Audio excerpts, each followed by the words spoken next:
Hello, everybody. This is Pastor Willie, and this is the encouraging word for today. I have a confession to make. I do not like to wait.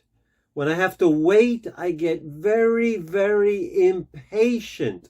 And when I get impatient, what I often do is take matters into my own hands. And almost 100% of the time, I make things worse or make a mess out of everything. It could be responding to what someone says on a text message or an email. Instead of waiting for things to kind of settle down, I'll respond immediately. Or maybe it's waiting for someone to change and I push them, or waiting for something to happen and I decide, I'm going to take matters into my own hands and make this happen. And I don't have when I need to do something. Instead of waiting, I will do it anyway. It even happens if I get stuck in traffic. I know a better way than the lady on the GPS. And so I take my better way and get into worse traffic and get lost on top of it. Waiting is not my strong point. Listen to 2 Samuel chapter 5, verse 4. This is what it says. David was 30 years old when he became king, and he reigned 40 years. 30 years old when he became king.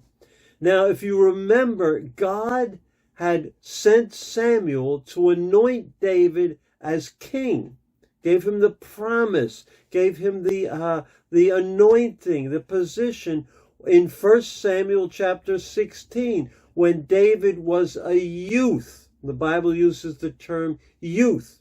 And most scholars, as I've investigated, say that a youth in that culture was someone between the age of 10 and 15.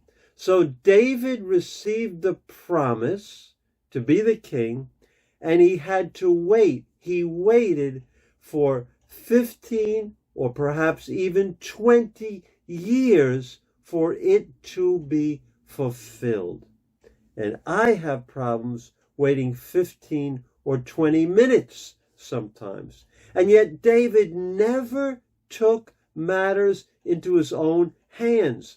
The temptation came. Saul twice was lying there. He could have killed him, but David never took matters into his own hands. He never tried to make things happen. He waited. He knew that what God said would come to pass in God's perfect timing.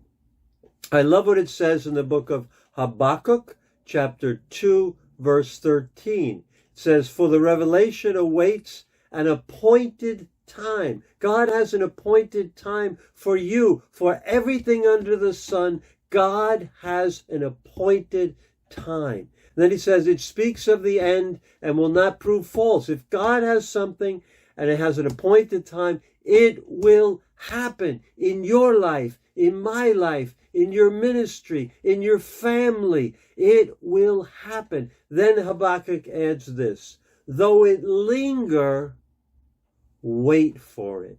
It will certainly come. I know someone had to hear that today. I know I had to hear that today. Though it linger, though the promise, you don't see it yet, though the outcome, you don't see it yet, though it linger, wait for it.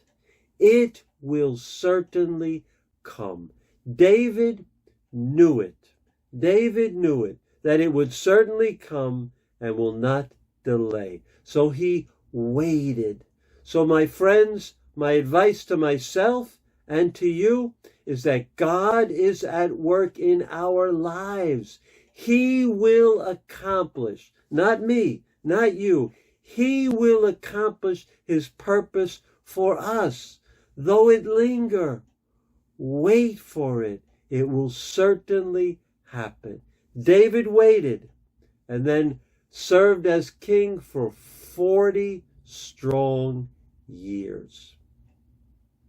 Tomorrow, Wednesday, we'll be on Facebook Live, and my message will be entitled, Winning the Battle for Your Mind. God bless you.